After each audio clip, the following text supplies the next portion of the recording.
Ang tunay na dahilan bakit madaming nag-a-abroad na Pinoy. Pera po. Dahil sa pera, yun na yun.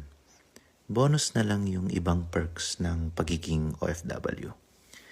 O syempre, doon naman tayo sa mga reasons ng in denial ha.